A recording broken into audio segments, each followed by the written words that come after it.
तौफीक दे तो हज करो। हज़रत अली शेर खुदा ने फरमाया जो माल होते हुए हज न करे ख़तरा है कि वो यहूदी हो के दुनिया से न जाए, हो सकता है अल्लाह उसका ईमान छीन ले। इसलिए हाजी खुदा का मेहमान है। लिखा है एक हाजी खुद तो जन्नत में जाएगा लेकिन क़यामत के दिन 400 लोगों को लेके जन्नत में जाएगा। लेकिन कौन हाजी? वो हाजी जो हज करने के बाद गुनाहों से बचते हैं, नमाजों की पाबंदी, किसी को तकलीफ नहीं देते। लेकिन कुछ हाजी तो ऐसे हैं कि हज करे से पहले ठीक रहा था और हज कह के आवत है तो पाजी हो जाता है। जोते जी हैं खेत तो दूसरे की मेढ़ कटी है, नाली बनाई है तो दूसरे लंग खुदी है, पैसा ले लेंगे देंगे नहीं। ऐसे हाजी बदनसीब होते हैं। बहुत हाजी हैं।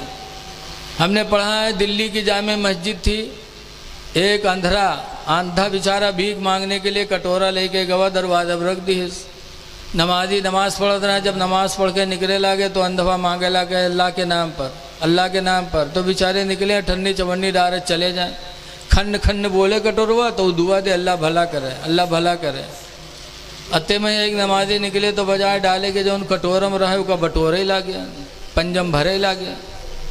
अंधरवा जान का कोनो उठाए लिए जाते कहा, बंधरवा झट से गट्टा पकड़ लिए, कहे से हाजी भैया छोड़ दो, ए हाजी भैया न ले जाओ, बहुत गरीब है, हाजी भैया न ले जाओ। तो चौंके कहीं ना अंधेरा कस के जान गया कि हम हाजी हैं और हाजी रहे हुए। तो कहीं तू कैसे जाने रहे कि हम हाजी हैं? तो अंधरवा कहते हाजी भैया अत्ता लटा काम हाजी के अलावा कोई न करे भैया छोड़ दे, अत्ता लटा काम हाजी के अलावा कोई न करे भैया छोड़ दे। बताओ आज हाजी हो करके इतना गलत काम। हाजी खुदा का मेहमान है, उसका दर्जा बहुत बुलंद है। दूसरे नंबर पर फरमाया गया वल मोतमीरो, और उम्रा करने वाला भी खुदा का मेहमान है। तीसरे नंबर पर फरमाया गया वल मुजाहिदु फी सबीलिल्लाह, अल्लाह की राह में जिहाद करने वाला भी खुदा का मेहमान है। लेकिन अब जिहाद कहाँ है? बाप सोचियो अब कहाँ जिहाद करे जी, किका मारी किका मार डाली। लेकिन है लोगों, जिहाद की तारीफ मेरे नबी ने फरमाई है। जिहाद इसी को नहीं कहते कि आप निकल जाओ मारो मर जाओ। जिहाद की तारीफ हदीस में मेरे नबी ने फरमाई अल इसबागु अलल इसबागुल वज़ू अलल मुकारिह, मुकम्मल वज़ू बनाना सख्त तकलीफ़ के वक्त, कि सख्त ठंडक हो, पानी छूने का दिल न चाहे, ऐसे मौसम में मुकम्मल वज़ू बनाना। इसबागुल वज़ू अलल मुकारिह, सख्त ठंडक में मुकम्मल वज़ू बनाना। और दूसरे नंबर पर फरमाया व कसरतुल खुता इलल मसाजिद, और मस्जिदों की तरफ ज़्यादा कदमों से जाना। जितनी दूर हो मस्जिद, जमात न छोड़ो कि हम दूर हैं कहाँ जाएं। मदीना शरीफ में मस्जिद नबवी से दूर एक कबीला था बनु सलमा का। तो बनु सलमा वाले जब दूर थे मस्जिद नबवी से, तो लोगों ने आपस में मशवरा किया कि ये घर बेच दिया जाए और मस्जिद नबवी के करीब में घर बनाया जाए। हुजूर को खबर लगी तो हुजूर ने बनु सलमा के लोगों को बुलाया, और बुलाने के बाद फरमाया पता चला है कि तुम लोग अपने घरों को बेच करके मस्जिद नबवी के करीब में आना चाहते हो। कहाँ अल्लाह के रसूल?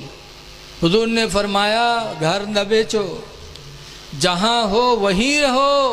जब वहाँ से तुम मस्जिद नबवी जमात के लिए आओगे तो जितने ज़्यादा कदम पड़ेंगे, हर कदम के बदले में अल्लाह तुम्हें नेकियां अता फरमाएगा। माशाअल्लाह, बेशक। दूर ही रहो लेकिन वहाँ से चल के जमात की पाबंदी करो। हुजूर फरमाते कसरतुल खुता इलल मसाजिद, मस्जिदों की तरफ ज़्यादा कदमों से जाना। व इंतज़ारुस सलाति बादस सलाह, और एक नमाज के बाद दूसरी नमाज का इंतज़ार करना। तीन काम सरकार ने बताया। मुकम्मल वज़ू बनाना, मस्जिद में ज़्यादा कदमों से जाना, एक नमाज के बाद दूसरी नमाज का इंतज़ार करना, फजर पढ़ के आओ, काम अपना करो, ज़ोहर के इंतज़ार में रहो, ज़ोहर पढ़ के आओ, असर के इंतज़ार में रहो। तो ये 3 काम जो करेगा तो हुजूर फरमाते हैं फ़ज़ालिकुमुर रिबात, ऐ लोगों यही तुम्हारे लिए जिहाद है। तो मुजाहिद बनो, आज भी बनो। इसलिए लोगों नमाज़ों की पाबंदी करो। नमाज एक ऐसी इबादत है कि दुनिया में भी बलाओं से बचाएगी, आखिरत में भी बचाएगी। लेकिन याद रखो, नमाज 2 नेकियां ऐसी हैं कि हुजूर ने हर मोड़ पर सहाबा को बताया है। एक सहाबी है मुआज़ इब्ने जबल, उनको यमन का गवर्नर बनाया, और जब गवर्नर बने तो सरकार ने 10 बातों की वसीयत की। 10 बातों में नंबर 1 पर फरमाया था ला तशरिक बिल्लाहि शैया, ऐ मुआज़ खुदा के साथ किसी को शरीक न ठहराना। और दूसरे नंबर पर क्या फरमाया था, ला तउक्कन्न वालिदैक, ऐ मुआज़ गवर्नर हो गए हो लेकिन अपने माँ बाप की नाफरमानी हरगिज हरगिज न करना। गवर्नर हो जाओ, प्रधान बन जाओ, वकील बन जाओ, प्रोफेसर बन जाओ, मौलाना बन जाओ, लेकिन माँ बाप की फर्मा बरदारी ज़रूरी है। लेकिन आज अफसोस है कि लड़का प्रधान हो गया, पब्लिक आई है दरवाजे पर, प्रधान जी के पास बैठी है, और बाप बूढ़ा अंदर से पानी ला ला के लोगों को पिला रहा है, और प्रधान जी बैठे हैं। याद रखो, कुरान करीम की आयत अल्लाह फरमाता वख़्फ़िद लहुमा जनाहज़्ज़ुल्लि मिनर रहमा, ऐ मेरे बंदो माँ बाप के लिए अपने बाजुओं को रहम दिली से झुका लिया करो। ये कुरान किसके लिए? हम ही आपके लिए, कि बाप आए तो ताज़ीम खड़ के लिए खड़े हो जाओ, बाजुओं को झुका लो, और आप कुर्सी पर बैठे हैं, बाप पानी ला ला के मेहमानों को पिला रहा है। आलिम हो जाओ, कुछ भी हो जाओ, लेकिन बाप से ज़्यादा मर्तबा आपका बुलंद नहीं हो सकता। इसीलिए एक हदीस में मैंने पढ़ा है कि लड़का मुसलमान हो और बाप हिंदू हो, और हिंदू बाप मस्जिद मंदिर पूजा करने जाए, और पूजा करके जब पलटे, अगर बाप बूढ़ा है, चलने में कमज़ोरी है, तो मुसलमान औलाद के लिए अल्लाह के रसूल का हुक्म है कि अपने बाप का सहारा बन जाए, मदद करो, अपने बाप को कंधों पे बिठा लो, हाथ पकड़ के टेका लाओ। तो जब एक गैर मुस्लिम बाप की ताज़ीम का हुक्म मेरे नबी ने दिया है, तो बाप मुसलमान हो तो उसकी ताज़ीम से अल्लाह रसूल कब कितना खुश होगा, बोलो। इसलिए लोगों, माँ बाप की कदर करो, इनकी रज़ा में खुदा भी राज़ी है। हुमा जन्नतु का वो हुमा नारू का बताया गया, और कुरान में तो यहाँ तक बताया गया उस्कुरुली वली वालिदै का। अल्लाह फरमाता है उस्कुरुली, ऐ मेरे बंदे तुम मेरा शुक्र अदा कर, वली वालिदैक, और अपने माँ बाप का शुक्रिया अदा किया कर। तो शुक्र अदा करो माँ बाप का, इनकी फर्मा बरदारी करो। लेकिन बीवी है तो बीवी के साथ भी उसने सलूक करो। जी जी, ये नहीं है कि माँ बाप की वजह से बीवी को ठोकर मारो, इस्लाम ये नहीं कहता। बीवियों के साथ भी उसने सलूक करो। कुरान में आया आशिरूहुन्ना बिल मारूफ, ऐ लोगों औरतों के साथ भलाई करो। रसूलुल्लाह सल्लल्लाहु अलैहि वसल्लम के निकाह में 11 बीवियाँ थी, लेकिन क्या सरकार ने कभी मारा? नहीं मारा।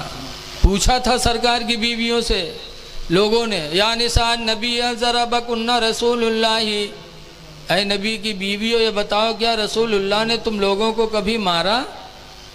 कुलना मा ज़रबना रसूलुल्लाही शय्यन क़त्तु बियदिही। हुजूर की बीवियों ने कहा था कि अल्लाह के रसूल ने हम लोगों को कभी किसी चीज़ से नहीं मारा। तो मारो ना, बीवियों के साथ उसने सलूक करो, लेकिन इनके मकर से होशियार रहो, इनका मकर बहुत तगड़ा है। सरकार ने फरमाया मा तरक्तु मिन बादी, मैंने अपने बाद कोई फितना ऐसा नहीं छोड़ा जो औरतों के फितना से कम हो। सबसे बड़ा फितना सरकार फरमाते हैं औरतों का है। आई है ससुराल के बाद इनके बेहोशी न खत्म हो, बोतल पर बोतल चढ़ी लेकिन बेहोश, और नैहर जी हैं टन टन। ऐसी औरतें मकर करती हैं, मकर। दवा कराते कराते आदमी परेशान, औरतों का मकर बड़ा तगड़ा होता है। सरकार ने फरमाया मा तरक्तु मिन बादी फितना अशद्दु मिन फितनतिन निसाई औ कमा काल रसूलुल्लाह। सरकार फरमाते मैं अपने बाद कोई फितना ऐसा नहीं छोड़ा जो ज़्यादा सख्त हो औरतों की फितने से। औरतों का फितना बहुत बड़ा होगा। लिखा है किताब में, एक दफ़ा दावत इस्लामी वाले जाते रहे, 5-6 ठोरे तबलीग करें। बाहर जा रहे थे, एक पेड़ के नीचे एक औरत बाहर बैठी रो रही थी। इन लोगों ने सुना तो सोचा यार बाहर अकेले रो रही, किस मुसीबत में है, किस परेशानी में है, चल के देखा जाए, इसकी मदद की जाए। तो फिर कहते छोड़ो यार। लेकिन एक साहब कहीं ना यार, ये दिल गवारा नहीं करता कि एक अल्लाह की बंदी बाहर रो रही है, खुदा जाने किस मुसीबत में हो। इंसानियत का फ़र्ज़ बनता है कि पहुंचा जाए और उसकी खैरियत पूछी जाए और उसकी ज़रूरत पूरी की जाए। तो एक साहब नहीं माने, बड़े नेक रहे, बेचारे चले गए। हुआ गए, सलाम की, उसने जवाब दिया, पूछा क्यों रो रही हो बहन, यहाँ तनहा बैठी। कहा मेरे भाई एक ज़माना हुआ मेरा शौहर गायब है, ज़माना गुजर गया, मेरा रोज़ी कमाने वाला कोई नहीं, मेरी ज़िंदगी का सहारा कोई नहीं सिवाय मेरा शौहर था, वो ज़माना से गायब है। मैं शहर के काजी से दरख्वास्त की कि मुझे दूसरे निकाह की इजाज़त दी जाए, तो शहर के काजी ने कहा नहीं कर सकती दूसरा निकाह। 2 सूरतें हैं, या तो तुम्हारा शौहर तलाक दे दे तो दूसरे निकाह की इजाज़त दूंगा, या तुम्हारे शौहर के मरने की गवाही आ जाए कि तुम्हारा शौहर मर गया है तो दूसरे से निकाह की इजाज़त दूंगा, वरना नहीं दे सकता। कहा तब तो उस औरत ने कहा मेरे भाई आपका एहसान होगा, आपसे न मैं पैसा मांगती हूँ, न खाना मांगती हूँ, न पानी मांगती हूँ, सिर्फ एक मदद मेरी कर दो। कहा क्या? कहा मेरे साथ चले चलो शहर के काजी के दरबार में और थोड़ी देर के लिए मेरे शौहर बन जाओ, और शौहर बन के कह दो कि ये मेरी बीवी है, ये अच्छी नहीं है, नालायक है, मैं इसको रखना नहीं चाहता, और कादी शहर के सामने खड़े होकर तुम मुझे तलाक दे दो, ताकि शहर का कादी जाने कि इसके शौहर ने तलाक दे दिया तो मुझे दूसरा निकाह करने की इजाज़त दे दे। तो मुबल्लिग साहब थोड़ी देर सोचिन, यार तो सरासर झूठ है, लेकिन फिर सोचिन कि झूठ है और झूठ बोलने से अगर किसी की मदद हो जाए तो बोल दूं, अल्लाह माफ़ करेगा, तौबा कर लूँगा। मुबल्लिग साहब बिल्मा सोचिन, उसके बाद तैयार होगी, कहीं चलो गए। कादी के दरबार में खड़े हुए, वो औरत भी खड़ी हुई। कादी साहब ने पूछा क्या मामला है? कहा कि ये मेरी बीवी है, लेकिन निहायत बदकार है, निहायत नालायक है, कमीनी है, उठेगिरी है, ज़िंदगी तल्ख आ चुकी। कहा फिर? कहा मैं इसको छोड़ना चाहता हूँ। तो बीवी से पूछा कि तुम क्या चाहती हो? तो बीवी ने कहा जब मैं नाकारा हूँ, बदकारा हूँ, कमीनी हूँ, नालायक हूँ, इनके लायक नहीं हूँ, तो ये छोड़ सकते हैं। तो कादी शहर ने कहा ठीक है, जब दोनों राज़ी हो तो तलाक दे सकते हो। तो मुबल्लिग साहब झटाझट 3 तलाक दी, तलाक दिया, तलाक दिया, तलाक दिया। और तलाक देने के बाद मुबल्लिग साहब वहाँ से चले। तो वो औरत कहती है काजी साहब मैं इनके लायक नहीं थी, नालायक थी, इन्होंने मुझे छोड़ दिया है, कोई बात नहीं, लेकिन 25,000 रुपया जो महर बंधा था वो महर तो दे दे। अब मुबल्लिग साहब चौंके, पलटे। काजी साहब ने कहा भाई इसका महर दो 25,000। तो मुबल्लिक साहब अकेला गखियावत थे, कहा तो कुछ सोच लियो। कहीं बहुत कुछ सोच लिया। जब हम नालायक हन उठाई गिरी न तुमरे लायक नहीं हैं, तुमने तलाक दे दिया तो मेरा महर तो दे दो 25,000। अब मुबल्लिक साहब बौरा बने ठाड़, सोचते हैं अगर कहता हूँ कि झूठ है सब कुछ तो 420 में बंद हुई। तो मुबल्लिक साहब ने कादी शहर से कहा, सर 1 दिन की मोहलत दे दीजिए और मैं आपकी अदालत में ला के इसका महर दूंगा। कादी साहब ने इजाज़त दिया।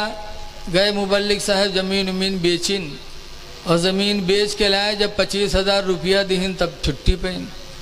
तो लिखते हैं कि औरतों का फितना बड़ा तगड़ा होता है, औरतों के फितने से बचना बहुत ज़रूरी है। इसलिए लोगों, औरतों के साथ भी उसने सलूक करो और अपने माँ बाप के हुकूक का ख्याल रखो।